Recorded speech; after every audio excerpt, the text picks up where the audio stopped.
let's have a look at this work energy theorem.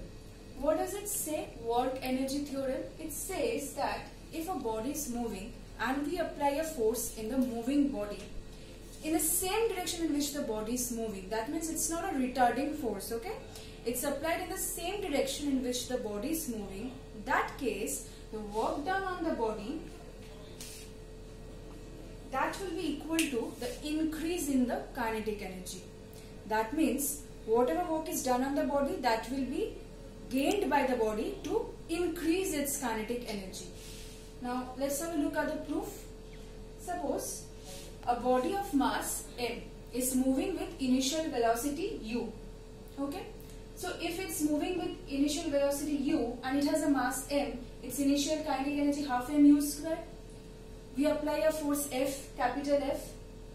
That means after some time when the force is applied, its final velocity is v. So final kinetic energy half mv square, simple. Work done, you know the formula, work done, force into displacement. Applied force F into displacement S. Force is mass into acceleration, this also you know.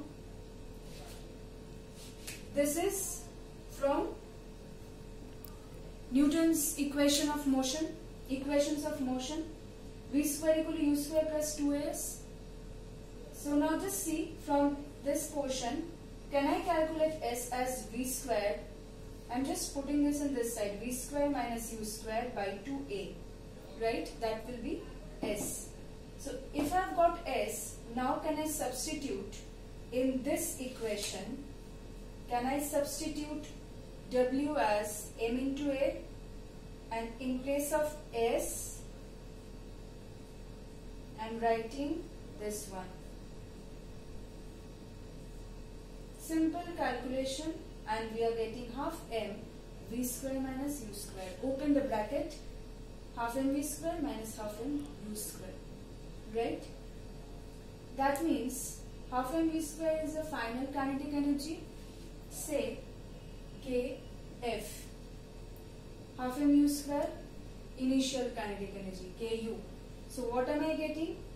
W is equal to kf minus ki, say.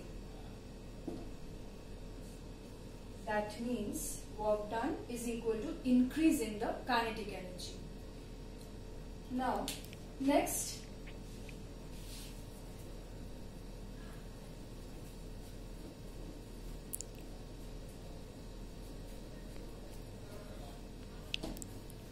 we have done the different forms of potential energy, kinetic energy, their derivations, the formulas of potential energy, kinetic energy, the relation between momentum and kinetic energy also we have done, work energy theorem we have done. Now next you have in this chapter now in this chapter 2b you have different forms of energy we discussed in the class also. In class 9 also we have discussed, in class 9's chapter heat and energy, we have discussed this part. Various forms of energy, solar energy, then hydro energy, nuclear energy, chemical energy, this all we have done. Now different conversions also remember, we have discussed in the class like mechanical to electrical, light energy to chemical energy. You have few examples. In your exams you get questions like this. Give an example of light energy to chemical energy, or you may be asked like this. Say for example, photosynthesis is an example of conversion of which energy. So you will have to write the light energy to chemical energy.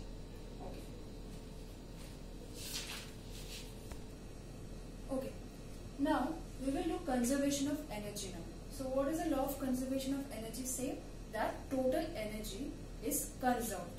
So what about the mechanical energy then? Total mechanical energy E, that is equal to potential energy plus kinetic energy, is always constant. So law of conservation of energy says that energy can neither be destroyed nor be created. It can be only transferred from one form to another form. And the various conversions, please go through the conversions because those are very easy. You just have to go through those conversions and I don't think you will face any difficulty. Okay, now see, for example, at A we have raised a body. We are just dropping the body now from A. At this point, what is the kinetic energy? First of all, what is the potential energy? Say this is h. We have raised a body at a height h from the ground. So that means the total height is h. It will possess maximum potential energy. U equal to mgh. Why k equal to 0? Because v is 0. At the highest point, the velocity will be 0 because it has just started to fall. If k is 0, if v is 0, so k is also 0. So what is the total energy then? U plus k. U plus k, that means mgh plus 0 mgh. Now, suppose it has fallen through a distance, say x. This distance is x. It has fallen through a distance x. Now what will be the potential energy? Potential energy mg h minus x. Why? Because above the ground, this one is h minus x. If when it was at A, if it is mgh, it comes down. That means above the ground it is h minus x. So mgh minus x. Kinetic energy, see the calculation I have done here. Half mv square. How do we know v square? Just have to calculate. V square equal to u square plus 2gh. Why am I writing 2gh? Why plus 2gh, not minus? Because it's falling down. That means in the same direction in which g is acting. Now u equal to 0. At this point, u 0. We just put u equal to 0. V square equal to 2gx. So I have just substituted in place of v square, I have substituted 2gx. So we get half mgx. That means E means u plus k. So this plus this will give you mgh because mg minus mgx and plus mgx. So that will get cancelled. Okay, I think this 2 won't be there. So because this 2 gets cancelled because it is half mv square. So mgx, right? Ultimately equal to mgh.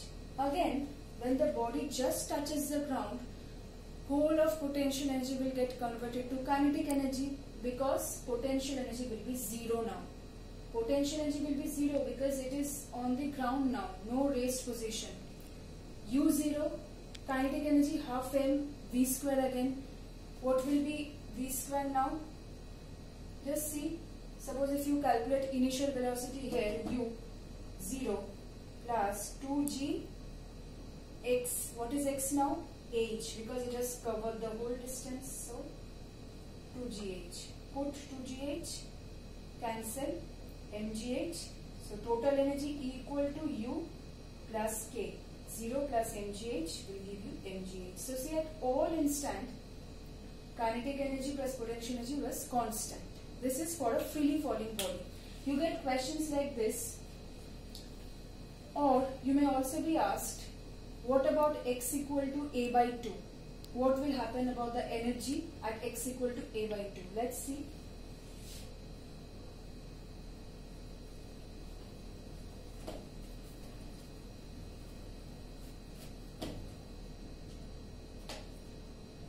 For the graph, if this is the height above the ground and this is the energy, just see, what about the potential energy? As we moved away from the ground, potential energy increases because more the height, more the potential energy. Again, for kinetic energy, the reverse occurred. That means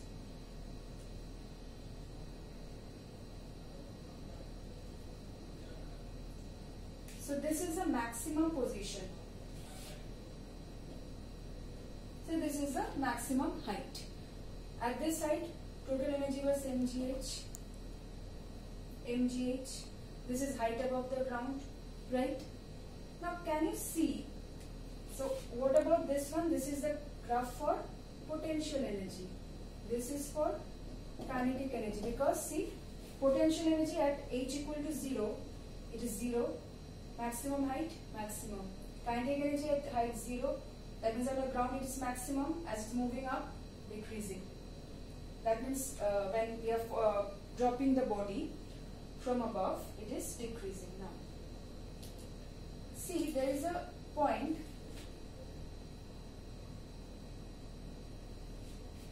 Then you see here, both kinetic energy and potential energy has certain value. That means at certain height above the ground, say x, we have to find at what height, both the values of kinetic energy and potential energy will be same. So let it be, this is potential energy, because you remember at some distance x we found that potential energy was mg h minus x, and kinetic energy we found mgx. Then we cancelled it. But now see, if these two are equal, then what will happen?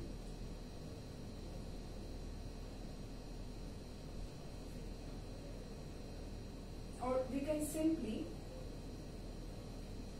cancel mg. We are left with h minus x equal to x. So basically h equal to 2x, x equal to h by 2. That means at x equal to h by 2, kinetic energy equal to potential energy. And what will be the value? Simple. mg h by 2. That means half mgh. For potential energy also, see, just put mg h minus x. So h minus h by 2, mg h by 2. So the value will be half mgh. Okay. Now, same goes for this conservation thing, goes for a pendulum also. For a pendulum, what will happen?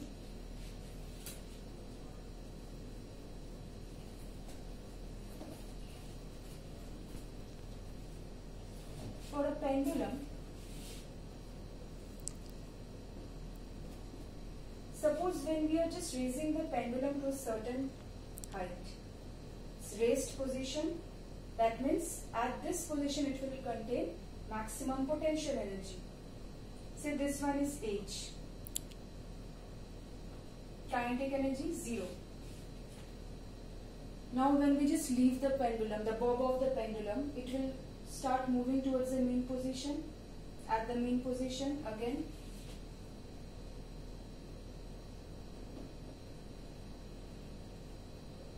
and potential energy 0. Again when it goes up, this position,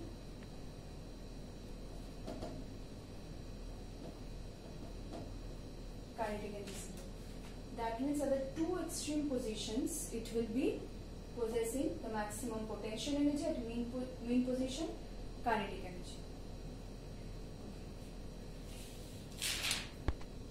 Okay, so this was all about the different forms of energy and kinetic energy, potential energy, conservation, and everything from the theory portion of 2B, 2C, and 2A we have already completed in that class. So, in your book you will find there are the various conversions given.